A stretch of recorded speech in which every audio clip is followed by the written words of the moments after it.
when forces F1, F2 and F3 are acting on a particle of mass m such that F2 and F3 are mutually perpendicular। एक particle हमें दे रखा है, ठीक है, एक particle हमें दे रखा है, इधर पार्टिकल में इधर ले लेता हूँ, एक पार्टिकल हमें दे रखा है जिस पर दो फोर्स लग रहे हैं, एक F2 और एक F3, और दोनों म्यूचुअली परपेंडिकुलर है। F2 और F3 जो है वो म्यूचुअली परपेंडिकुलर है और पार्टिकल जो है वो स्टेशनरी है। तो ऐसा कैसे पॉसिबल है, जरा इस बारे में हम सोचें। सबसे पहली बात तो देखिए, पार्टिकल पर जो दोनों फोर्स लग रहे हैं F2 और F3 वो म्यूचुअली परपेंडिकुलर लग रहे हैं, तो इन दोनों का जो रिजल्टेंट होगा, इस F2 और F3 का जो रिजल्टेंट होगा वो इन दोनों के बीच में कहीं होगा।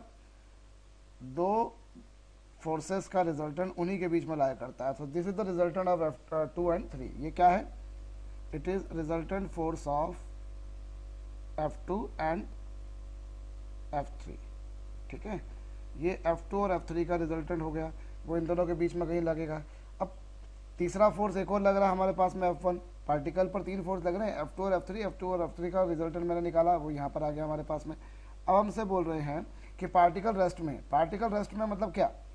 पार्टिकल अगर रेस्ट में है इसका मतलब पार्टिकल पे लगने वाला नेट फोर्स जीरो।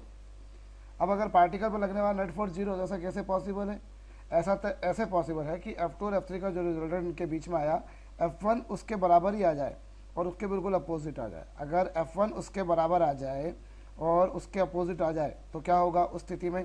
भाई जितनी वैल्यू F1 की है उतनी ही वैल्यू F2 3 की हो और दोनों की डायरेक्शन अपोजिट हो। माइनस साइन क्या बता रहा है यहाँ पर कि दोनों की डायरेक्शन क्या है? अपोजिट। अगर दोनों की डायरेक्शन अपोजिट हो जाएंगी तो जो नेट है वो कितना हो जाएगा? जीरो हो जाएगा और बॉडी इक्विलिब्रियम में आ जाएगी, बॉडी रेस्ट में रहेगी, ठीक है। तो ये हमारे पास में रहा, मतलब मैं कह सकता हूँ कि F1 जो है वो F2 3 के बराबर है मैग्नीट्यूड वाइज, लेकिन डायरेक्शन वाइज अपोजिट है। अब क्या बोल रहे हैं, ये तो हमारे पास पहला केस था। अब दूसरे केस में क्या बोल रहे हैं? If force F1 is now removed. Second case में क्या कर रहे हैं आप? सेकेंड केस में इस F1 को आप रिमूव कर रहे हैं। जब आप इस F1 को रिमूव कर रहे हैं तो केवल दो ही फोर्स लग रहे हैं, F2 और F3।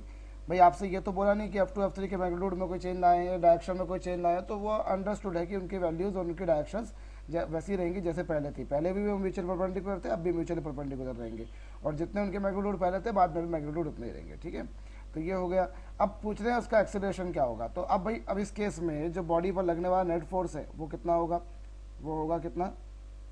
इस केस में जो नेट फोर्स होगा वो होगा F2 3, ठीक है। इस केस में जो नेट फोर्स आ रहा है वो कितना आ रहा है? F2 3 आ रहा है। तो ये आ गया हमारे पास में। अब इस तरह से अगर एक्सेलरेशन देखा जाए इस केस में, तो एक्सेलरेशन क्या होगा भाई? एक्सेलरेशन होता है फोर्स अपॉन मास, तो वो होगा F2 3 upon m। F2 3 upon m, F2 3 मतलब क्या? F2 और F3 का रिजल्टेंट। लेकिन अगर हम इन चारों ऑप्शंस में देखें तो हमें कहीं पर भी F2 3 लिखा हुआ नहीं दिख रहा। ये F2 इंटू F3, ऐसे गलत मत पढ़िएगा। सी ऑप्शन को कई लोग समझ लें कि F2 3 है, वो F2 इंटू F3 है। अगर देखा जाए तो डायमेंशन वाइज ही रॉन्ग है ये तो, ठीक है ना, क्योंकि फोर्स की डायमेंशन होना चाहिए ऊपर, लेकिन ऊपर क्या हो रहा है? फोर्स इंटू फोर्स हो रहा है, इज इट। चलिए हम आगे आते हैं। तो F2 और 3 का रिजल्टेंट हम देखें तो F2 और 3 का रिजल्टेंट तो हमको कहीं लिखा हुआ दिख नहीं रहा है, लेकिन हमने यहाँ पर देखा था, कहाँ पर?